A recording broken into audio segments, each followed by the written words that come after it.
रामचंद्र जी को जब उनके पिता दशरथ राजपाट सौंपने वाले थे, तभी उनकी दूसरी पत्नी कैकेयी को उनकी दासी मथुरा ने खूब भड़काया। मंथरा ने कहा कि राजा तो आपके बेटे भरत को बनना चाहिए।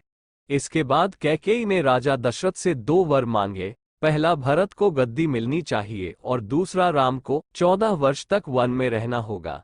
राजा दशरथ को अपनी पत्नी के वर पूरे करने पड़े। जब रामचंद्र जी वनवास के लिए अयोध्या से निकले, तब लक्ष्मण जी ने भी उनके साथ जाने की इच्छा जाहिर की। लक्ष्मण के वन जाने की बात सुनकर उनकी पत्नी उर्मिला भी साथ जाने की जिद करने लगती है। तब लक्ष्मण अपनी पत्नी उर्मिला को समझाते हैं कि वह अपने बड़े भाई और मां समान भाभी सीता की सेवा करने के लिए जा रहे हैं।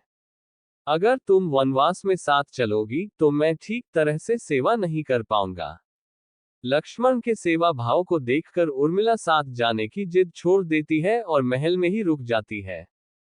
वन में पहुंचकर लक्ष्मण भगवान राम और सीता के लिए एक कुटिया बनाते हैं।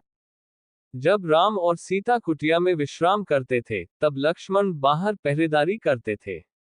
वनवास के पहले दिन जब लक्ष्मण पहरेदारी कर रहे थे, तब उनके सामने निद्रा देवी प्रकट हुई। लक्ष्मण ने निद्रा देवी से वरदान मांगा कि वो 14 साल तक निद्रा मुक्त रहना चाहते हैं। निद्रा देवी ने कहा कि तुम्हारे हिस्से की नींद किसी और को लेनी होगी। लक्ष्मण कहते हैं कि उनके हिस्से की नींद उनकी पत्नी को दे दें।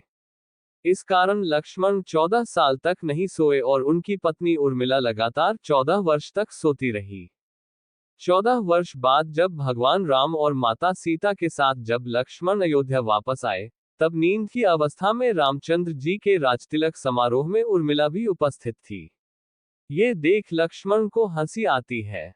जब लक्ष्मण से हंसी की वजह पूछी गई, तो उन्होंने निद्रा देवी के वरदान के बारे में सब कुछ बताया। लक्ष्मण ने कहा कि जब मैं उबासी लूंगा तब उर्मिला की नींद खुलेगी। लक्ष्मण जी की इस बात को सुनकर सभा में मौजूद सभी हंस पड़े। सभी को हंसते देख उर्मिला लज्जावश समारोह से उठकर बाहर चली जाती है।